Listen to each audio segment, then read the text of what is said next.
Matthew begins his gospel with a genealogy, a list of about 40 plus names of Jesus' ancestors. If he were writing his gospel today, his publisher would tell him to begin with a story to get the reader's attention, maybe a healing story. And then he can revert back to Jesus' birth and show how this all began. Matthew presents Jesus as the Hebrew Messiah, and this Messiah was to come from the family of David. So it would be necessary to show that Jesus indeed was a descendant of David. But to begin with that, when you read the genealogy, you soon realize that this is not an ordinary genealogy. And he did need to do this first. Matthew includes the names of people who wouldn't ordinarily appear in a genealogy, so you know something is up. Genealogies, or at least ancient ones, trace a person's lineage through their fathers. And this became especially important in ancient Hebrew society because family origins were important for a number of reasons, especially for inheritances, which always involved the land they lived on. I know some people today will object to genealogies focusing on fathers, that this is evidence of a patriarchal system that repressed women. Frankly, society needs a patriarchy, if you want to call it that, to survive. Why? Because men don't become fathers to their children unless they know that the children are theirs. Sure, men adopt children all the time, but if you're with a woman and you doubt that the child is yours, you're not going to be the father that child needs. If the inheritances were passed through the men, you will have men committed to their wives and children, and both parents involved in the raising of the children. When society, and in this case God, gives men this responsibility, it ensures that fathers make it a point to know who their children were and take care of them. Men at that time often had more than one wife. Throughout history, there were always more women than men in society. Why? Well, generally because of wars. The men went out to fight, and many of them did not come back. So having more than one wife not only ensured the survival of the nation, but also ensured that women would not have to grow old alone and without children, and that existing children would also have a father in the home. But this wouldn't work in reverse, where women would have more than one husband, because then men would not know who the father of the child was, and in most cases that child would not have the father that he needed in his life. So Matthew begins his account of the life of Jesus with Jesus' genealogy. In Matthew 1:1, Jesus is said to be the son of David, son of Abraham. But wait, if Jesus was the son of David, he would have been also the son of Abraham. There's no need to mention that.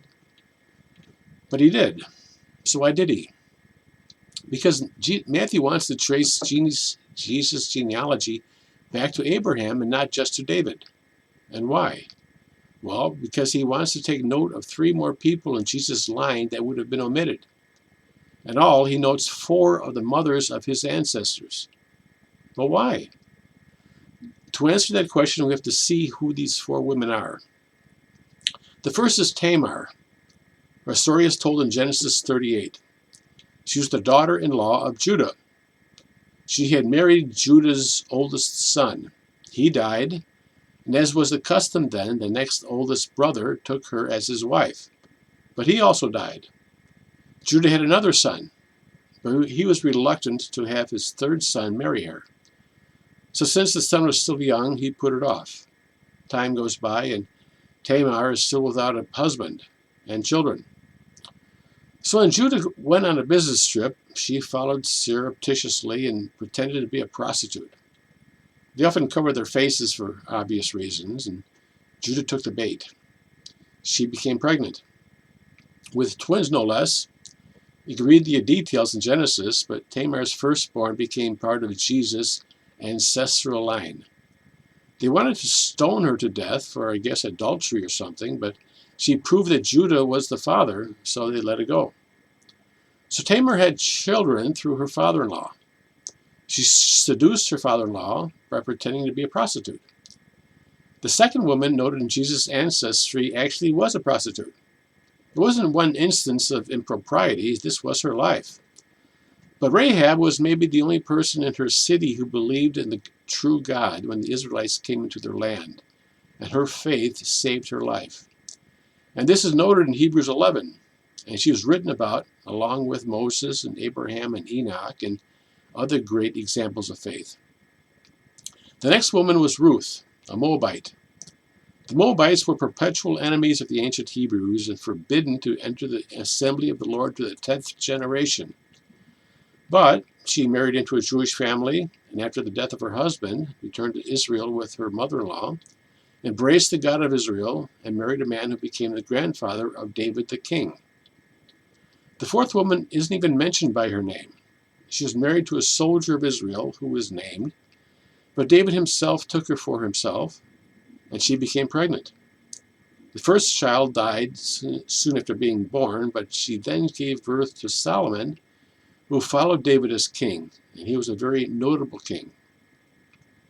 So you saw the lives of these four women who Matthew had to note were in Jesus' ancestry. But why did he include them? Well, because the next person in Jesus' ancestry included a woman with, shall we say, unusual circumstances. She's engaged to be married to Jesus' father, but she is found to be pregnant. Joseph knew he wasn't the father, and many of Matthew's readers would have heard the story of Mary and Joseph from Nazareth and their firstborn child.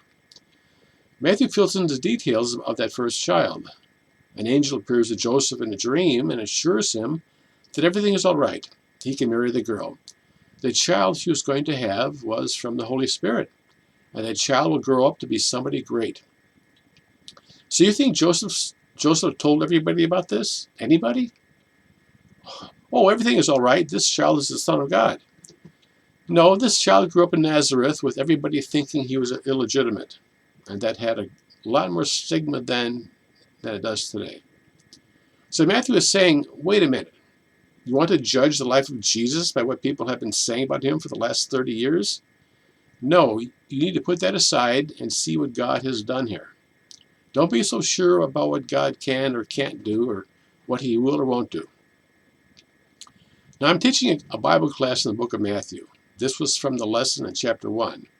We covered a lot more than what we did here. I plan to go through Matthew in these videos and articles, but they won't be as thorough as the classes.